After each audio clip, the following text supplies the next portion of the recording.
To our witnesses, thank you for your time today. Each of you or your predecessors signed the Business Roundtable's 2019 restatement of purpose of a corporation, subordinating shareholders to so-called stakeholders. As yesterday's hearing in the Senate Banking Committee demonstrated, this redefinition of a corporate purpose did absolutely nothing to placate or appease Senator Warren or the extreme far left. In fact, it emboldened them. And whether you admit it or not, there are instances where the interests of shareholders and stakeholders come into conflict. For example, in October 2019, Senator Warren wrote a letter to Mr. Diamond stating that because of the restatement, she, quote, expects that you will endorse and wholeheartedly support her Accountable Capitalism Act. The bill would, among other things, require workers comprise 40% of the board and dictate that companies obtain a federal charter to operate. I'll ask each of you to answer yes or no if you could.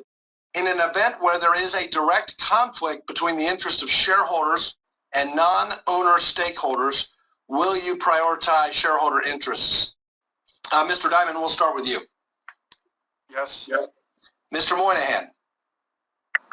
As I said in my open testimony, we deliver both for shareholders and for society. When there's a conflict, which one will you prioritize?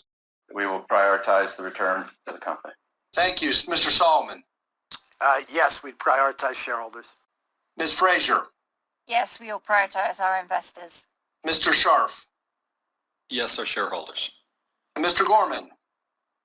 Generally, shareholders, there are circumstances where it's a no. Last year, we guaranteed every employee their job as stakeholders. That was obviously to the detriment of shareholders if we hadn't been profitable.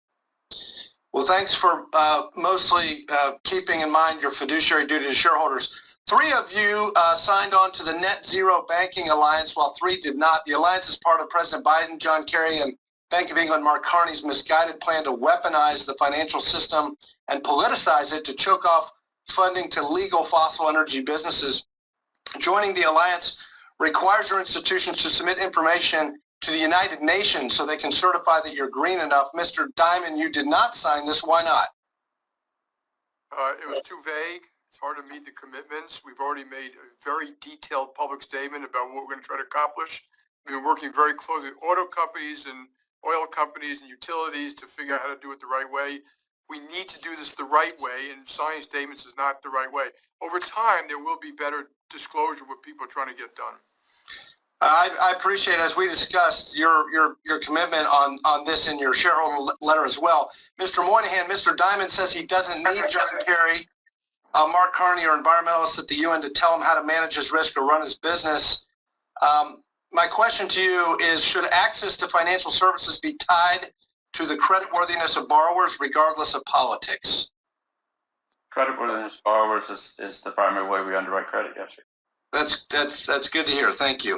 And I would encourage all of you to prioritize credit risk as opposed to politics. Finally, on fossil energy, does anyone on the panel think it's a good idea to immediately and completely cut off financing to fossil energy? Please raise your hand if you think it's a good idea to immediately cut off financing for fossil. I want to let the record show that none of our panelists believe that that is the case.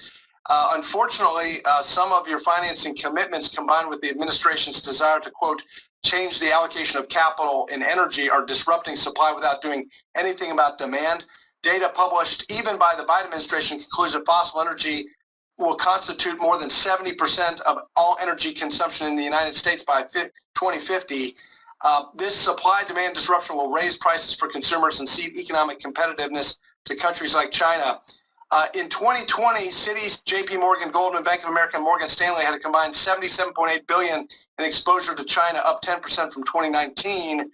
And yet, China is responsible for more than 27% of total global GHG emissions. Are any of you mandating the same environmental standards in your Chinese investments as you work with American companies to help them with the transition?